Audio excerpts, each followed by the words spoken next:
No dia 30 de junho, ou seja, no finalzinho desse mês, teremos um grande leilão para o setor de transmissão, com investimentos na casa dos 15,7 bilhões de reais. E mais para o final do ano, teremos também um segundo leilão com outro investimento previsto na casa dos 19,7 bilhões, totalizando algo muito próximo dos 35 bilhões somente nesse ano de 2023. Como vocês já devem saber, eu sempre faço questão de trazer essa informação para vocês, pessoal. O setor de transmissão no Brasil é extremamente lucrativo, pois as empresas, após ganharem um leilão, têm que construir as suas linhas ou prestar somente manutenção e com isso conseguem ganhar uma receita muito boa. Então nesse vídeo eu vou estar explicando um pouquinho mais sobre os leilões que teremos no ano de 2023 e também no ano de 2024, leilões esses que devem somar no total desses 2 anos algo na casa dos 50 bilhões em investimentos, e vou falar também das principais empresas que estarão participando desses leilões e quais serão as suas condições de participação. Então nesse vídeo eu vou falar um pouquinho da Alupar, da Transmissão Paulista, da Taesa, da Neo Energia, entre outras. Só lembrando que nada nesse vídeo é uma recomendação de investimento, então já deixa o seu like, se inscreve no canal e vamos pro vídeo. O objetivo geral dessas novas obras vai ser realizar o escoamento de toda a energia gerada de forma sustentável lá nos estados do Nordeste e também no norte de Minas Gerais. Cada vez mais a região Nordeste vem se afirmando como uma excelente fonte para a geração de energias eólicas e também solares, ou seja, o Brasil vem aí como uma grande força para a geração de energia renovável como um todo, principalmente pela geração hídrica, e agora vem atacando também muito forte nas frentes de geração eólica e solar. O Nordeste do Brasil passa a ser visto cada vez mais como um tipo de celeiro de energia limpa e renovável aqui no Brasil. E isso vai trazer muitos investimentos, tanto com essas obras de transmissão de energia, quanto com novas obras e novos empreendimentos que vão ser possíveis com essa energia transmitida através do país. O primeiro leilão de 2023 está bem próximo, inclusive ele vai acontecer ali no dia 30 de junho, vai contar com cerca de 6.200 quilômetros de novas linhas de transmissão, a maioria delas contando com prazo para a finalização das construções em 66 meses, sendo somente uma delas aqui com prazo um pouquinho menor, na casa dos 36 meses para a conclusão.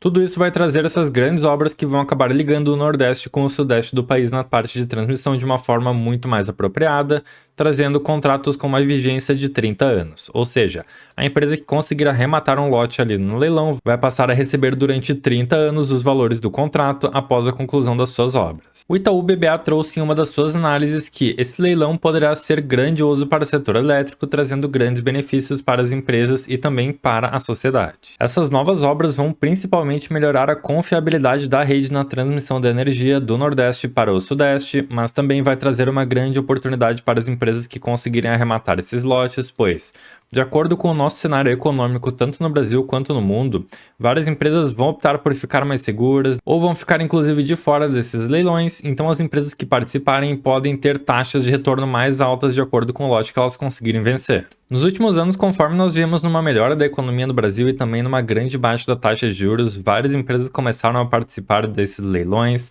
eles se tornaram extremamente competitivos e menos lucrativos do que estavam sendo anteriormente.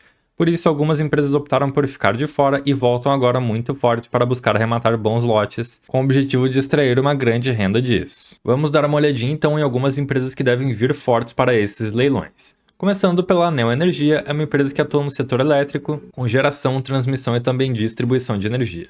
Nos últimos tempos, a Neo Energia vem inclusive numa grande subida. Eu vinha trazendo aqui alguns conteúdos para vocês falando que a empresa, na minha perspectiva, estava barata, e realmente ela veio aqui com uma grande valorização nos últimos tempos. Está com o PL na casa dos 5, PVP de 0,85 e uma cotação na casa dos R$ 19,60. Tendo entregue nos últimos meses um dividend yield na casa dos 5%, a Neo Energia vem principalmente nos últimos anos melhorando seus proventos e a sua atuação após a sua privatização.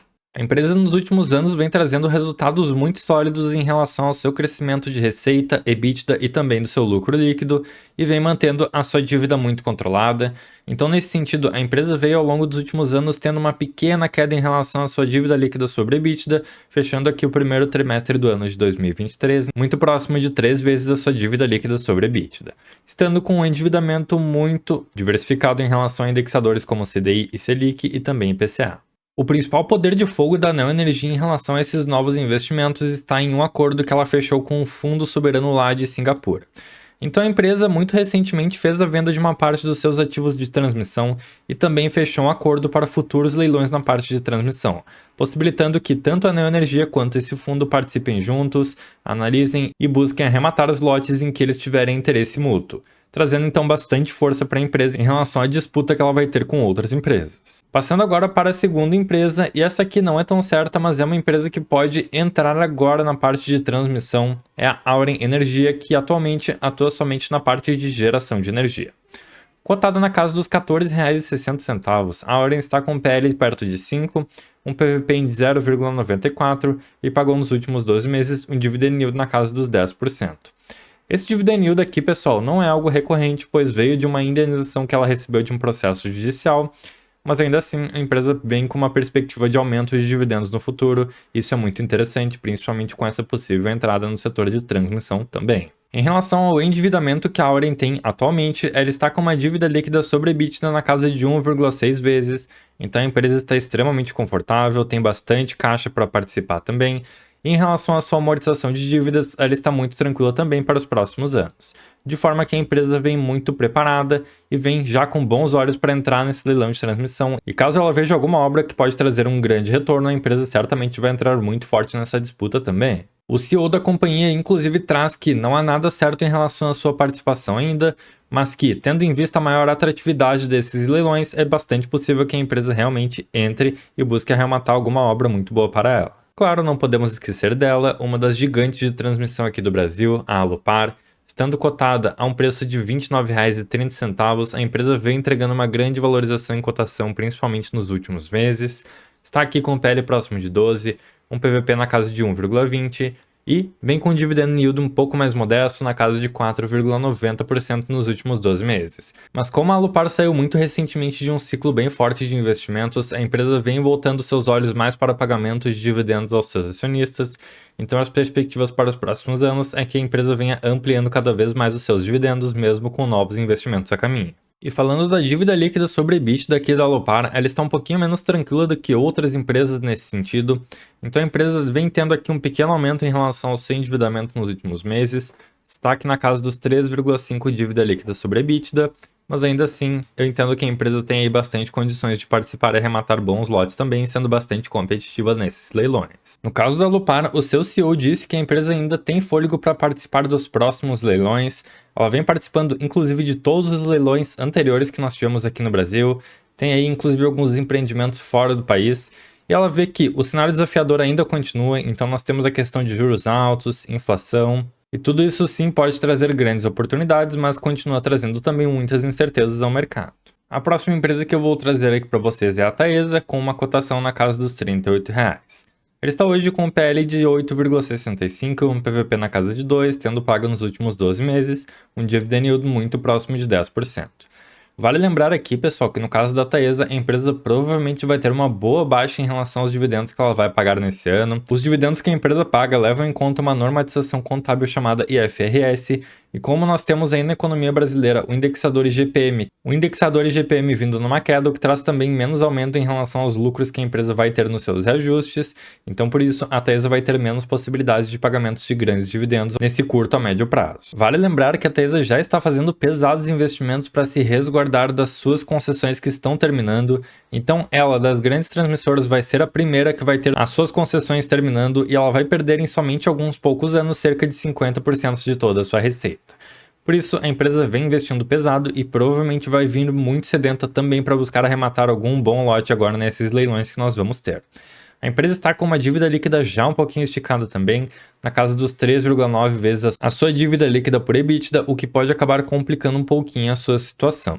Nesse sentido, a empresa tem inclusive a possibilidade de estar fazendo um follow-on, ou seja, a emissão de novas ações, e nós tivemos já a notícia de que isso poderia estar acontecendo, e eu vejo sim grandes possibilidades de a empresa estar realizando esse movimento caso ela ganhe algum leilão bastante grande. Portanto, a Taesa será das grandes transmissoras, aquela que eu vejo com um cenário um pouco mais desafiador no curto a médio prazo, mas olhando para o longo prazo, ela é com certeza uma empresa muito competente e muito boa para se ter na carteira. E para fechar o pacote, trazendo agora a última das grandes transmissoras brasileiras, a Transmissão Paulista ou ISA-CTEP, Cotada aqui num preço de cerca de R$ 25,15, a empresa está com o PL na casa dos 6,7, um PVP próximo de 1 e pagou nos últimos 12 meses um dividendo um pouquinho magrinho na casa dos 4,20%. Ainda assim, a empresa traz grandes possibilidades de aumentar seus dividendos já nesse ano, pelo aumento de uma indenização que ela vem recebendo do governo, que teve seu fluxo de pagamentos alterados nos últimos anos. Das grandes transmissoras, a Transmissão Paulista é a empresa que está mais confortável em relação ao seu endividamento, trazendo uma dívida líquida sobre EBITDA na casa dos 2,74 vezes, estando também com uma dívida bastante diversificada em relação aos seus indexadores de IPCA e CDI também. No caso da Transmissão Paulista, eu destaco o encerramento dessa indenização que ela vem recebendo do governo, conhecida como RBSE, que deve acontecer lá pelo meio de 2028. Então a empresa tem alguns anos aí para repor o fim dessa indenização e utilizar esse dinheiro, inclusive para fazer grandes obras e grandes investimentos nesse tempo que ela vai continuar recebendo.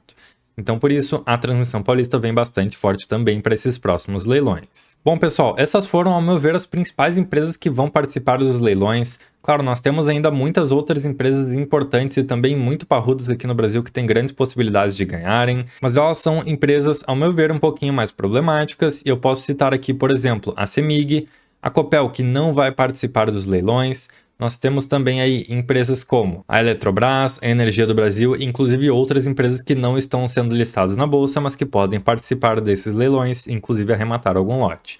Então, por isso, nós temos que ficar de olho nessas empresas também, mas caso eu fosse falar sobre todas elas, esse vídeo provavelmente teria mais de 1 hora.